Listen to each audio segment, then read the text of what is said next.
નગરપાલિકા ચૂંટણી 2025 પરિણામ વોર્ડ નંબર 4 ઉમેદવારના મતોની વિગત અલકાબેન ગોવિંદભાઈ ભોઈ મળેલ મતો 228, કલ્પનાબેન નરેશકુમાર પટેલ મળેલ મતો 1235, ધૂળીબેન કરશનભાઈ રાવળ મળેલ મતો 249, નિર્મળ કુમાર ઈશ્વરભાઈ દેસાઈ મળેલ મતો 1318, મિતિકાબેન નિલેશભાઈ શાહ મળેલ મતો 1223, વિનોદભાઈ લક્ષ્મણભાઈ રાવળ મળેલ મતો 196, સમીર કુમાર વસંતભાઈ પટેલ મળેલ મતો 1319, હબીબ ખા અહેમદ ખા નાગોરી મળેલ મતો 203, ઉષાબેન ચંદુલાલ પટેલ મળેલ મતો 789, મતદાન કરેલા માન્ય મતોની સંખ્યા 6760, નોટા દ્વારા મળેલા મતો 24, એમ કુલ મતોની સંખ્યા 6784.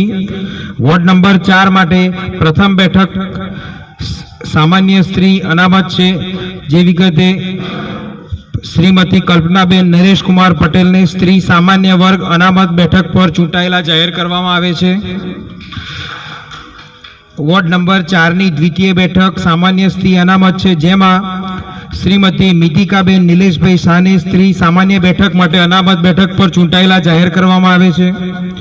વોર્ડ નંબર 4ની ત્રીજી બેઠક પછાત વર્ગ છે, જેમાં નિર્મલ કુમાર ઈશ્વરભાઈ દેસાઈને પછાત વર્ગ અનામત બેઠક પર ચૂંટાયેલા જાહેર કરવામાં આવે છે.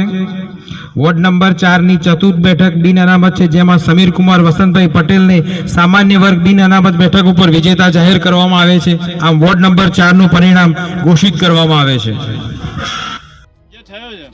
અને વડનગરની અંદર જે રીતે ભારતીય જનતા પાર્ટીએ નરેન્દ્રભાઈ મોદી સાહેબે જે વિકાસ કર્યો છે, એ વિકાસને પ્રજાએ મત આપ્યો છે અને સાથે 7 વોર્ડની અંદર ભગવો લહેરાયો છે.